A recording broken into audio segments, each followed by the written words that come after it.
Any progress in the dialogue? Let me first say that I'm very happy to be in Tirana in a summit that is, I would say, a very important undertaking by both the Western Balkans as well as the European Union.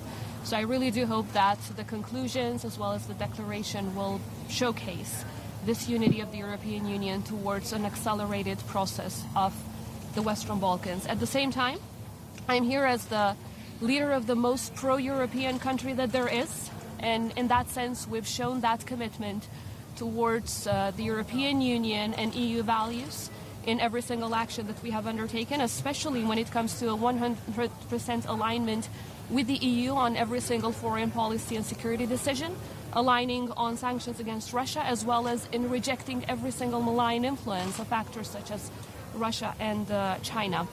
But at the same time, we need the EU to move from words to deeds, especially when it comes to visa liberalization for the citizens of Kosovo. But as you know, and as I will be announcing today here in front of all EU leaders, Kosovo will be submitting its application for EU membership by the end of this year. And of course, we hope for the full support of European Union members. To get to your question, this is a meeting between the EU and the Western Balkans. This is not the place for a dialogue or negotiations between Kosovo and Serbia. As you know, that's a separate process that, again, it's facilitated by the European Union in Brussels.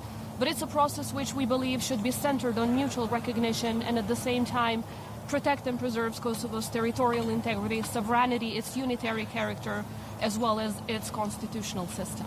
Last time there were complaints about the lack of progress in the session. In the meantime, what happened was that both North Macedonia as well as Albania have moved on with opening accession talks. And of course, there was also a decision of EU ambassadors, a unanimous decision to fully support visa liberalization for Kosovo, which we hope and believe, and we will urge all of the leaders today to vote in favor of in the conclusions of the 15th of December Council meeting. And that would be, I think, a huge step forward in giving a clear signal to the Western Balkans that it does matter whether you stand with EU values or not. Because sometimes, I have to admit, there are puzzled messages that are sent, because on one side you have countries that fully align with the European Union, and on the other side you have countries that fully align with Putin.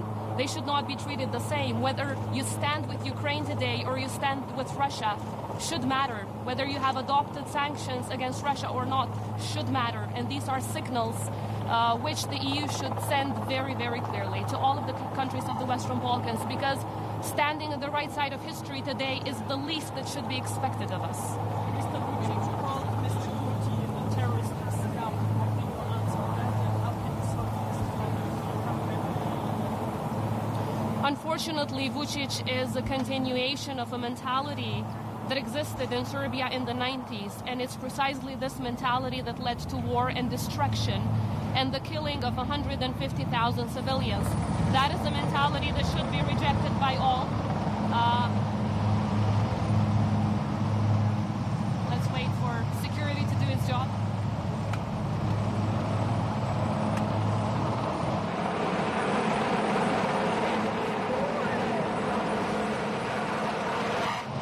And what is Kosovo exhibiting these days is the exact opposite of Vučić. We're extending our hand of cooperation, despite of the fact that they've never have asked for forgiveness for the crimes that they have committed. And we believe that the dialogue that is led by the European Union and fully supported by the United States of America is the only way forward towards reaching a final agreement that is centered on mutual recognition. Thank you all. Faleminderit shumë.